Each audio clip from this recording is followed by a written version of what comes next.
Good morning, everyone. I'd like to begin by acknowledging some important people who are here.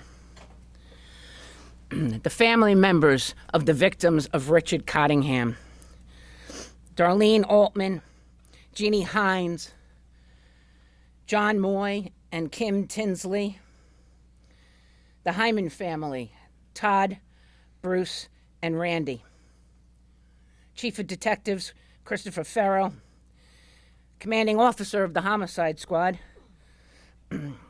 Captain Detective Stephen Fitzpatrick, the Nassau County District Attorney's Office Homicide Bureau Chief Jared Rosenblatt, Detective Daniel Finn, and Detective Gina Salerno.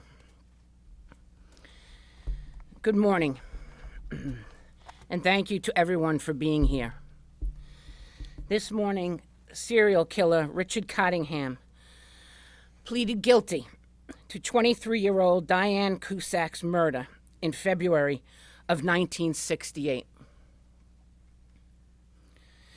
Judge Karen Fink then sentenced the defendant to 25 years to life in prison, consecutive to the prison terms he's already serving. Cottingham also admitted in open court to the murders of Mary Beth Hines, Laverne Moy, Sheila Hyman, and Maria Emerita Rosado Nieves. Today is one of the most emotional days we've ever had in the Nassau County District Attorney's Office. In the case of Diane Cusack, her family has waited nearly 55 years for someone to be held accountable for her death. Mary Beth was only 21 years of age in 1972.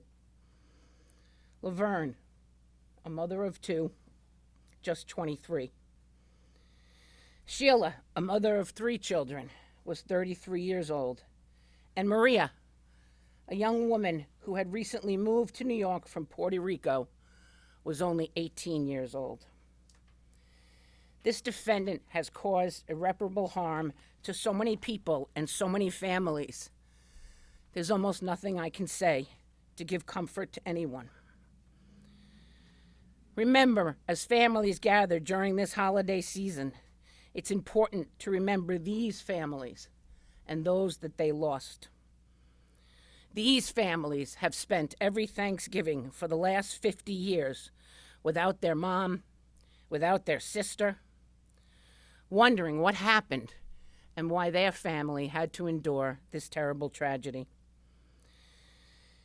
Today, I'm going to discuss some of the information we've learned about Richard Cottingham activities here on Long Island.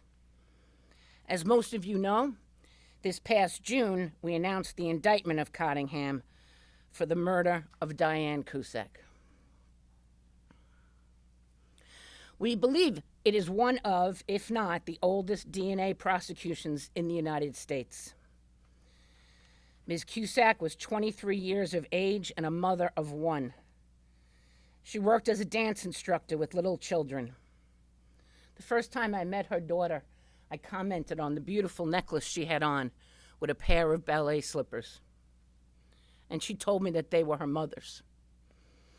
And she wore them here so her mother could see her killer admit to killing her. On the evening of Thursday, February 15th, 1968, Ms. Cusack wrapped up her last class at 7 p.m. The New Hyde Park woman told her parents she's going to stop by Green Acres Shopping Mall to pick up a pair of dance shoes before she came home. But Ms. Cusack never came home that night. Her concerned parents went to Green Acres late that evening, and her father, Bernard, found his daughter strangled in the back of Diane's Plymouth Valiant. The police department worked on the case for months and years, but eventually it went cold. In 2003, Ms. Cusack's clothing was tested for DNA. The profile that was generated at that time did not meet the criteria for being entered into the national database.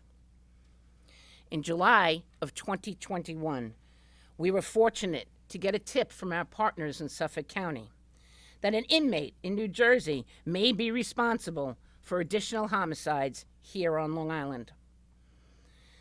The Nassau County Police Department generated a list of potential unsolved homicides, and working with our forensic science cold case prosecution team, we requested that certain evidence be re-examined.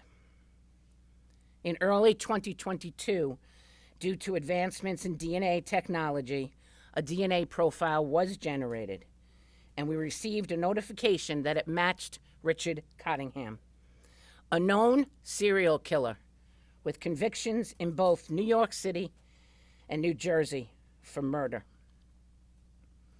Based on the evidence we gathered, we presented the case to the grand jury, and they returned an indictment charging Richard Cottingham with murder in the second degree. Today, he pleaded guilty. Guilty for murdering Diane, and received the maximum sentence under New York state law of 25 years to life, consecutive to his other sentences. Darlene, I am so sorry that this happened to you and your family. My heart breaks for the pain you and your family has had to endure. Members of the Nassau County Police Department Homicide Squad and the head of my Homicide Bureau met with Richard Cottingham multiple times for more than a dozen hours in New Jersey, where he is presently incarcerated. Mr. Cottingham was interviewed with his attorney present. We were able to learn certain facts about Nassau County murders in 1972 and 1973, and I will provide details about these cases in the order in which they happened. As some of you may know, Cottingham lived in New Jersey and worked east of Times Square in Manhattan. Importantly, we learned why Cottingham was on Long Island in the first place. The defendant had an uncle in the Massapequa area, and his wife's family lived in the Queens Village area near the county line. He would routinely cross the county line and was very familiar with the Sunrise Highway corridor. In fact, 4 of the 5 murders happened in close proximity to Sunrise Highway. On Friday, May 5th, 1972, Mary Beth Hines went missing. The 21-year-old grew up in Mineola and worked as a live-in maid at a home in Belmore. Mary Beth had been diagnosed with epilepsy, which was very much misunderstood at the time, and was unable to drive a car because of her condition. Mary Beth relied on public transportation, and on Friday nights she came home to her parents in Mineola. Mary Beth was expected at her parents' home that Friday night, but she never arrived. Her body was discovered 5 days later at approximately 10:45 a.m. on Wednesday, May 10th. She was found face down in the mud in a stream on Main Avenue, approximately 200 feet or so west of Peninsula Boulevard. A resident of Rockville Center who regularly passed the area found the young woman. Mary Beth was asphyxiated due to strangulation and suffered contusions and abrasions on her face and neck.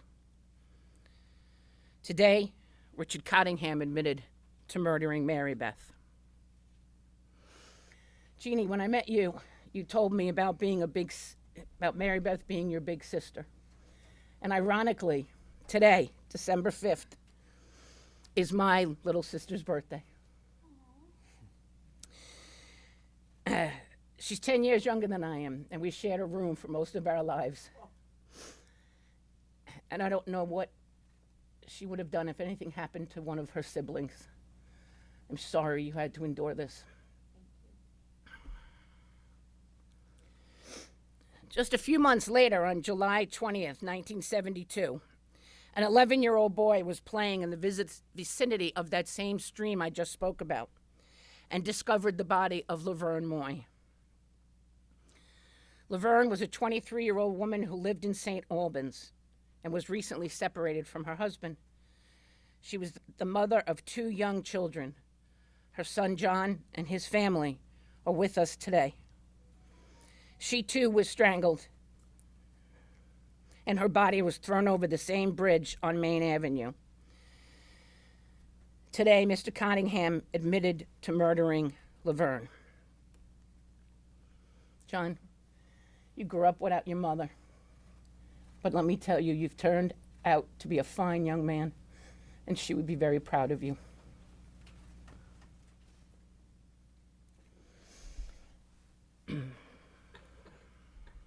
Sorry. Exactly 1 year after Laverne Moy's body was found in Rockville Center, on July 20th, 1973, Sheila Hyman was found bludgeoned to death in her North Woodmere home. Sheila was a 33-year-old woman and was found by her husband. She had suffered multiple lacerations to her skull, a fractured jaw, and a lacerated jugular vein. Sheila and her husband Leon typically took Fridays off in the summer. Their children were away at summer camp, and that morning Sheila's husband went to a department store to buy a tennis racket and toys for their children. When he returned home, the family dog was outside, and there was no evidence of a forced entry. Leon entered the home, discovered Sheila in a pool of blood, and tried to render aid to his wife. He called 911, but it was too late. For the remainder of his life, Leon lived with a cloud above him, with some accusing him of murdering his wife, and law enforcement viewing him as a person of interest. Unfortunately, Mr. Hyman passed away in 2004. But today, we can loudly and clearly state for his children and everyone else to hear that he did not murder his wife. Richard Cottingham murdered Sheila Hyman. Mr. Hyman, you are exonerated. Sheila's 3 adult children are here, Todd, Bruce, and Randy. I can't truly understand the pain you lived under for all these years, but I hope that statement gives you a little feeling of relief. I wish your father and your grandparents were all alive to learn what you just recently learned, that Richard Cottingham is responsible for your horrific loss. The final case is the murder of Maria Emerita Rosado Nieves. And I'm appealing to all of you today. We need your help. The Nassau County Police Department, despite their best efforts, has not located any family members of the deceased. And we hope that the coverage of today's court proceeding will help connect us to her family. At approximately 3 p.m. on December 27th, 1973, at Jones Beach, a state employee discovered the body of Miss Nieves. The workers were in the area pruning trees. The 18-year-old woman was strangled to death, found in a weeded area on the north side of Ocean Parkway, a bus loading area just across from the East Bathhouse at Jones Beach. Her hands were tied behind the knees, and her body was encased in plastic bags and wrapped in a gray blanket. The cause of death was asphyxia due to strangulation, and it was ruled a homicide. In fact, her neck had rope marks around it. The medical examiner noted that she had been dead for approximately 24 hours. It is possible she was murdered on Christmas Day. Miss Nieves grew up in Puerto Rico, and it took several weeks to identify her body. She was buried in Lawrence, Massachusetts, where some of her family resided at the time.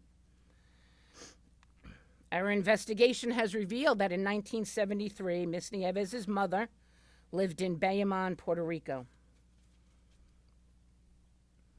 A week before her death, Miss Nieves had sent her mother money for the holiday season. Despite the police department's best efforts, they have not found any of Miss Nieves' family members in Puerto Rico or Massachusetts yet. We are looking, and we hope to give them the same closure some of the other families have received.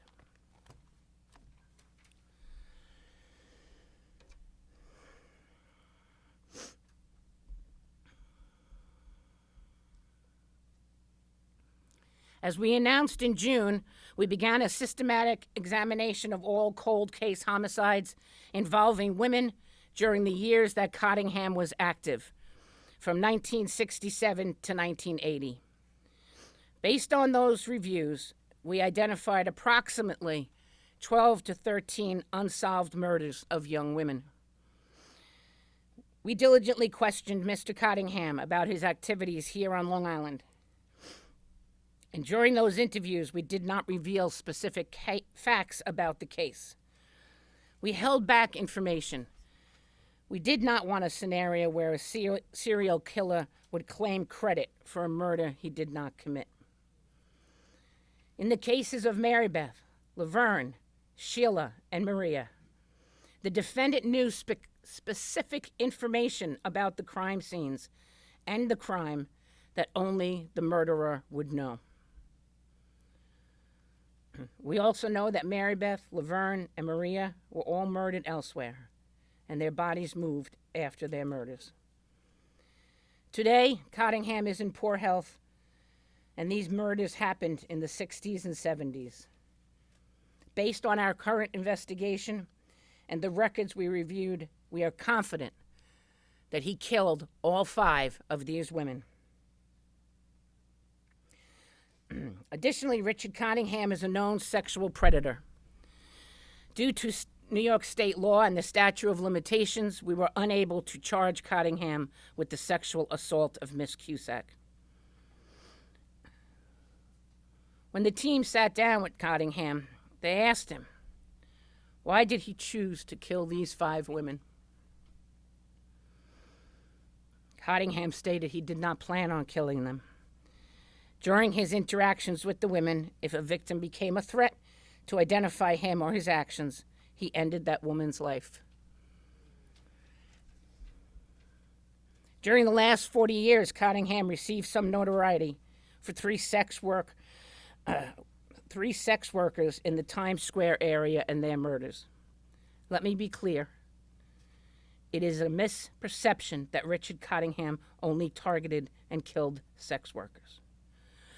Richard Cottingham killed who he wanted, when he wanted, because he's a serial killer.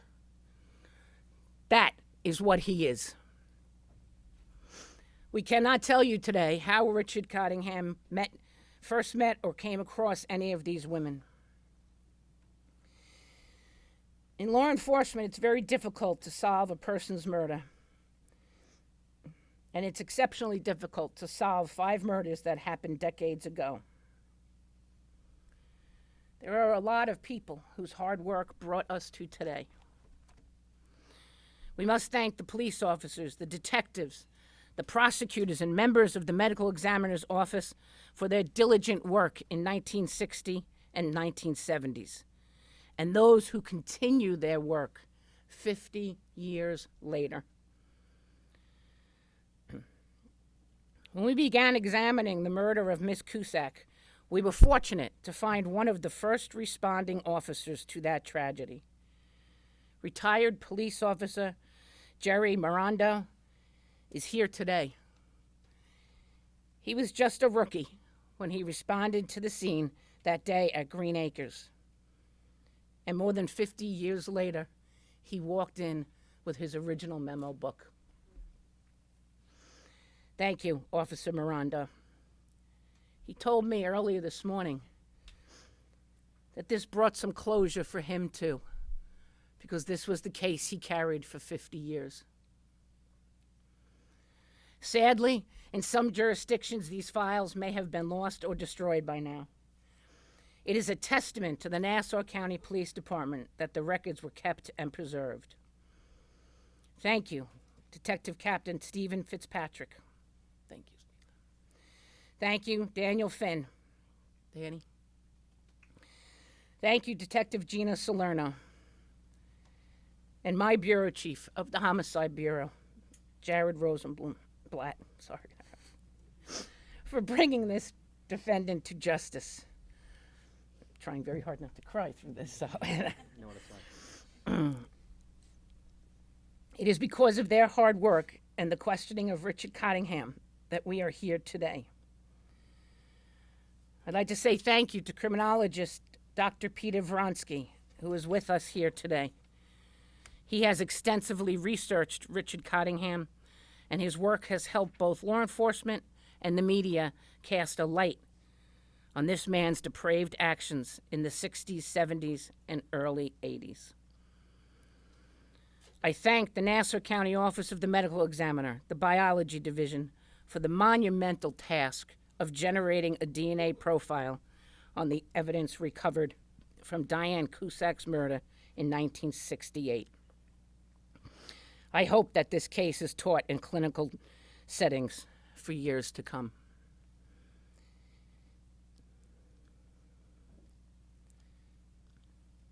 In the past year, I have met some extraordinary family members who have had to live without their mother or sister.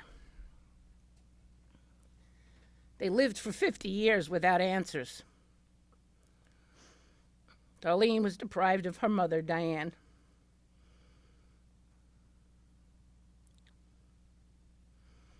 Jeannie Hines lost her best friend and big sister, Mary Beth.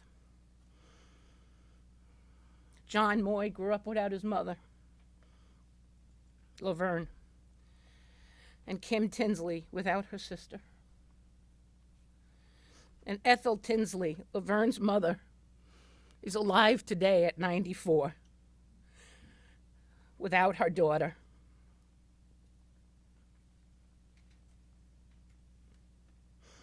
The Hyman children were away at summer camp when their mom was murdered and further suffered as people accused their father of being responsible for the grisly crime. And again, I need your help in finding the family of Maria and Marita Rosado Nieves. As prosecutors and detectives, we sometimes talk about closing out cases. The sad truth is that this trauma will never end for the families here today and the hundreds of people impacted by Richard Cottingham's depraved actions. That harm spans decades and generations. Some of these women have grandchildren. The defendant deprived those children of even meeting their grandmother. We're going to hear briefly from some family members, and then myself, Detective Captain Stephen Fitzpatrick, and Homicide Chief Jared Rosenblatt will take any questions. Jeannie?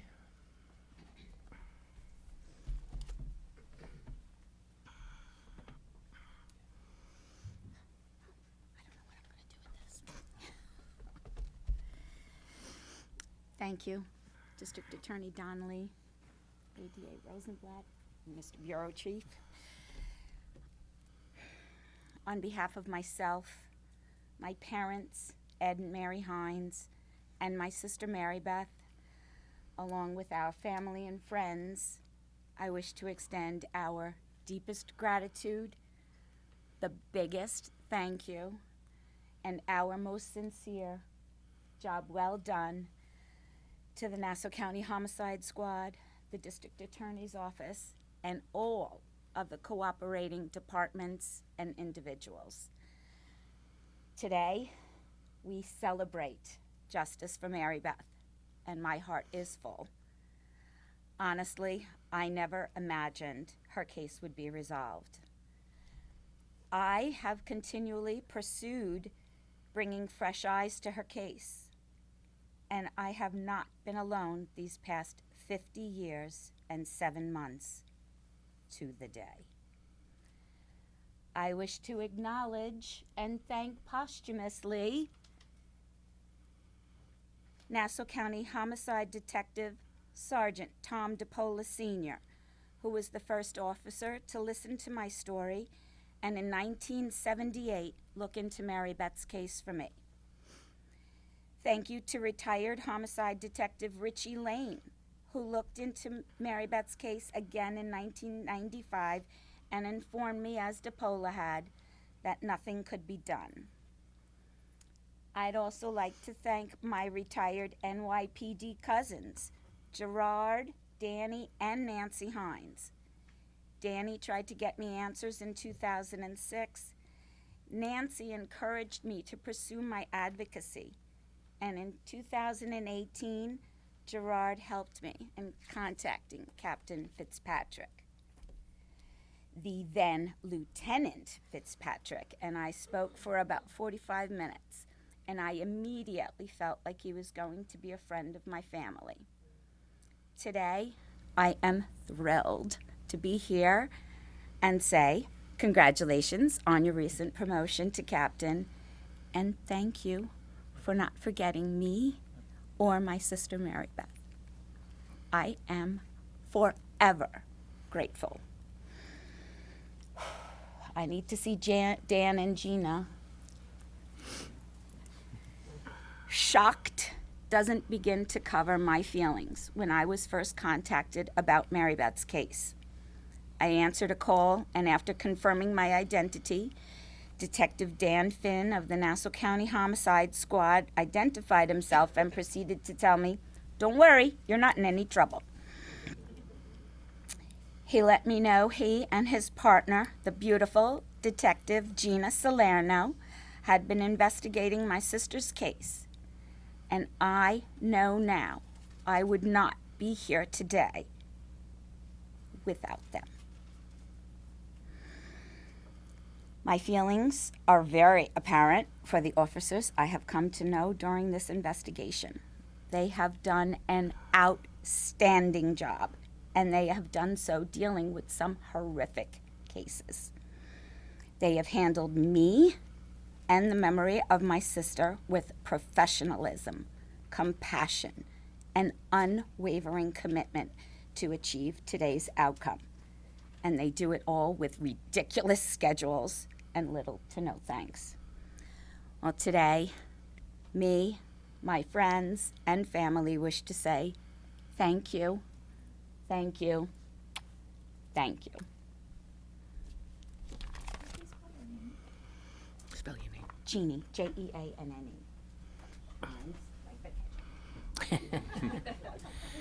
Jeannie shared this beautiful book with me when she first came in to see me, which is all pictures of her sister that she wanted to preserve and wanted to give Detective Finn and give to Jared and give to me to see what she lost. Thank you for sharing, Jeannie. Thank you. Who's next? John. Thank you. Thank you very much. Good afternoon. My mother's name was Laverne Moy, and I'm her son, John Moy. And on behalf of the Moy family, I want to thank you, District Attorney Donnelly. I want to thank Detectives Fitzpatrick, Finn, and Salerno. I want to thank my brother of another mother, Jared Rosenblatt, and Christina. And if I'm forgetting anybody, I certainly apologize.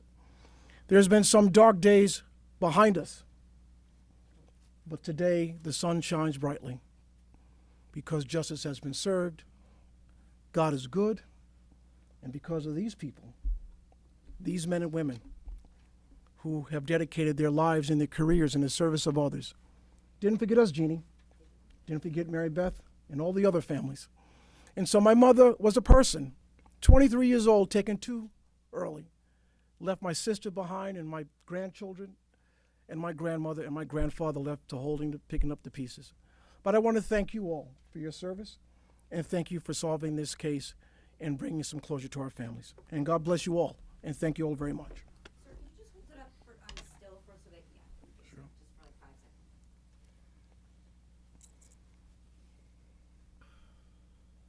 Thank you. Who's next, Randy? Randy? You got this, girl. You okay? Okay. So sorry.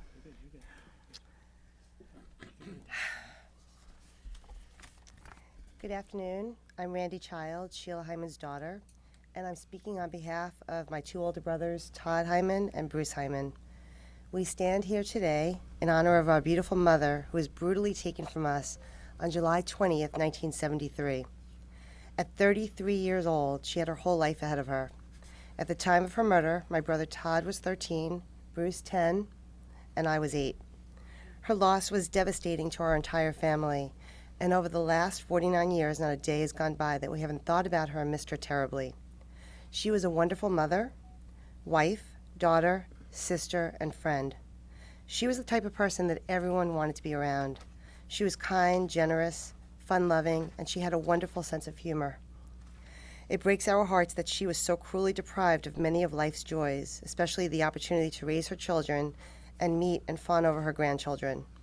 Nevertheless, in the brief time that she was with us, she made a powerful impact and taught us, by example, to be kind, compassionate, and resilient. I know that she would be extremely proud of us all today. We would also like to honor our father. I'm just going to hold up a photo of my parents. Lee Hyman, who sadly passed away in 2004 without having the closure that we have been given today. He was a kind,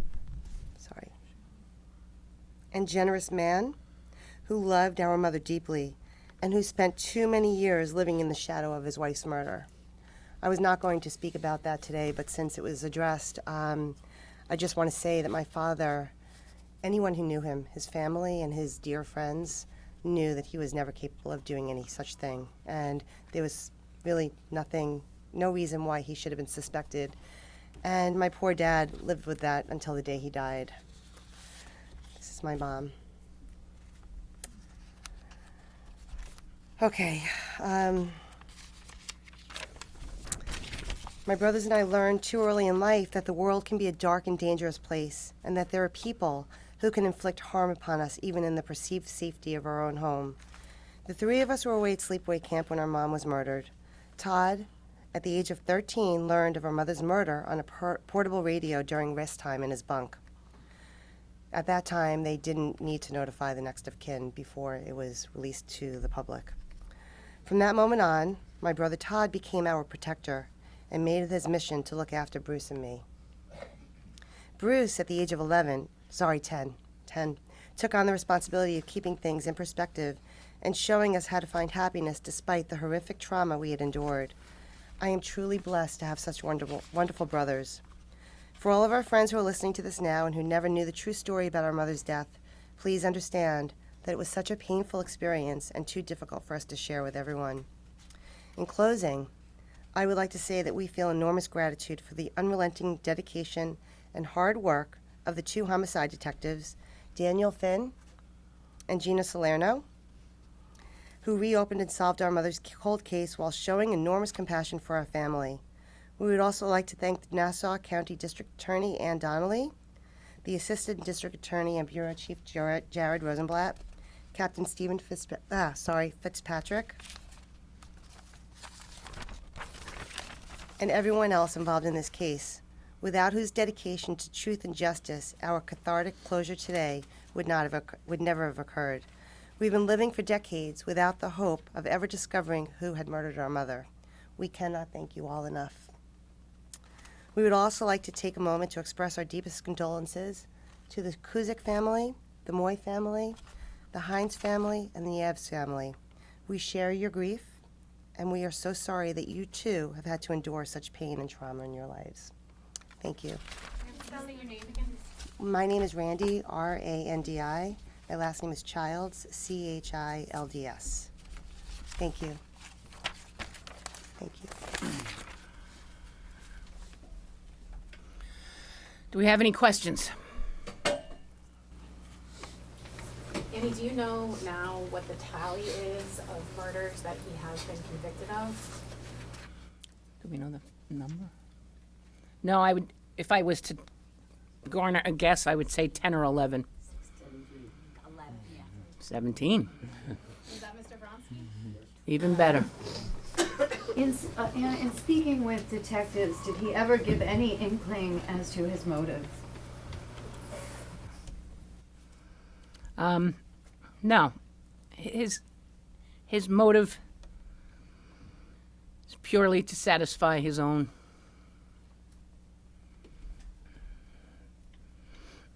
rage, strength, twisted desires. Do you have any idea where he approached the women that he admitted to killing today? No. The only one we know is that Diane was at the Green Acres Mall. He has claimed to have more than 100 victims spread across New Jersey, the metro area. Do you believe this to be true, or that, you know, it could be that many, potentially that many victims? You wanna answer that? I'm not going to take a position on that. I don't know if we can ever say that. I mean, that's his claim. But I don't know if there's some twisted satisfaction he gets out of claiming that many. Are we looking at any other possible cases in Nassau County? I mean, today obviously he admitted to the 5. Are there more that happened within the time frame you're looking at that he could be connected to possibly? As I said, originally we had 13 we were looking into. These are the 5 we could be sure that he committed.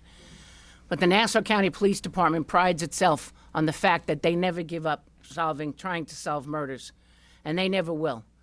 So those cases will continue to be looked at, and they will continue to be brought to my office if we do find any new information to lead us to believe whoever committed those crimes. DA Donnelly, you mentioned that there was the corridor along Sunrise Highway between Queens and Nassau County. Were some of these victims from Queens? They were living in Queens, right? I think maybe you said St. Albans, right? St. Albans was where Laverne was living. Obviously, the Hyman family was in North Woodmere. That's where she was murdered. And we believe Mary Beth was in the New High Park area or coming, she worked in Belmar, trying to come home for the weekend. I'm curious, in the other cases that I guess you had asked him about 13 cases in total.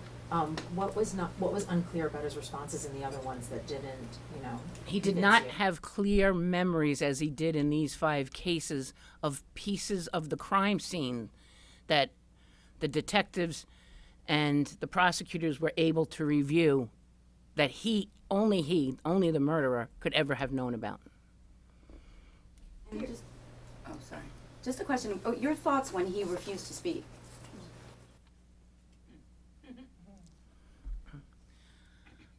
My thought is it just goes to prove the coward that he really is. Captain Fitzpatrick, did you go in person to meet Richard Cottingham? What was it like to meet him? Was he cagey? Was he forthcoming? What was that like? He was cagey. He was, give me something before I give you something. That's not the way we would approach this. Just like the DA said, he has to be more forthcoming in giving us information within those files that only he would know. For us to give him any kind of a tidbit or anything to say, hey, do you know about this case? It's almost we're giving him that, and then he can kind of maneuver that. So we would rather get the information coming all way, one way. Captain, were there any physical artifacts recovered that linked him to the I don't want to comment on anything as far as evidentiary in these cases, but there is artifacts somewhere in New Jersey on other cases that we're endeavoring to get access to see what's in that file, that room. So. Is there any way to sort of explain a little bit more about the DNA process? I mean, I know that it's very complicated, but any sort of I guess, layman's way of explaining when you know, sort of broadly say you connected via DNA, what does that mean? Well, the DNA process has advanced over the years to make it easier for us to put a profile together. And because law enforcement now, people committed, of certain crimes are forced to give their DNA and have it in the DNA bank, we have a broader bank to research when we do have DNA in the case. In the case of Diane Cusack, we did have DNA on her clothing that the medical examiner's daughter did an incredible job in retesting 50 years later. One more. Thanks, folks. Thank you.